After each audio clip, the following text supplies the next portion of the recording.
يا حي يا قيوم برحمتك أستغيث أصلح لي شأني كله ولا تكلني إلى نفسي طرفة عين يا حي يا قيوم എന്നെന്നും ജീവിച്ചിരിക്കുന്ന അല്ലാഹുവേ, എല്ലാത്തിനെയും സദാ നിയന്ത്രിച്ചു കൊണ്ടിരിക്കുന്ന നിയന്താവായ അല്ലാഹുവേ, ബിറഹ്മതിക നിന്റെ കാരുണ്യം മുൻനിർത്തി ഞാൻ നിന്നോട് ചോദിക്കുകയാണ്, ഞാൻ നിന്നോട് സഹായം തേടുകയാണ്. അസ്തഗീസ്, ഞാൻ നിന്നോട് സഹായം തേടുകയാണ്.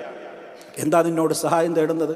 അസ്ലിഹി ലീ ശഅനി കുല്ലഹു, എൻ്റെ എല്ലാ കാര്യവും അല്ലാഹ് നീ എനിക്ക് നന്നാക്കി തരണേ. ഇന്നത് ഒന്നുകൂടെ പറഞ്ഞില്ല, എല്ലാം പെട്ടു. ദുന്യാവിലെ കാര്യങ്ങൾ പെട്ടു, ദീനിൻ്റെ കാര്യങ്ങൾ പെട്ടു, ആഖിറത്തിൻ്റെ കാര്യങ്ങൾ പെട്ടു. ഇതൊക്കെ വിശാലമായി വിശദീകരിക്കേണ്ടതാണ്. ഒരൊറ്റ പ്രാർത്ഥന, എൻ്റെ എല്ലാ കാര്യവും എന്ന് പറഞ്ഞാൽ അവിടെ എല്ലാം പെട്ടു. ദുന്യാവും ആഖിറവും എല്ലാം അതിൽപ്പെട്ടു.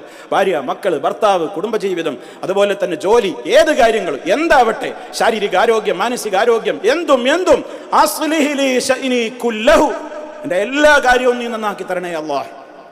വലാ തകിൽനി, നീ എന്നെ ഏൽപ്പിക്കരുതേ, ഇലാ നഫ്സി, എന്നെ കൊള്ള തന്നെ, എന്നിലേക്ക് തന്നെ, തർഫത ഐൻ, ഒരു കണ്ണിമ പറ്റുന്ന നേരത്തേക്ക് പോലും എന്റെ കാര്യം നീ ശ്രദ്ധിക്കാതെ നീ ഉദ്ദേശിക്കുന്ന പോലെ ജീവിച്ചോ എന്ന പോലെ നീ എന്നെ വിടരുതേ.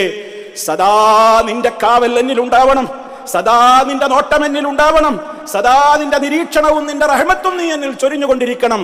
ഹയ്യായ അല്ലാഹുവേ, യാ ഹയ്യു യാ ഖയ്യൂം ബിറഹ്മതിക അസ്തഗീസ് അസ്ലിഹി ലീ ശഅനി കുല്ലഹു വലാ തകിൽനി ഇലാ നഫ്സി തർഫത ഐൻ.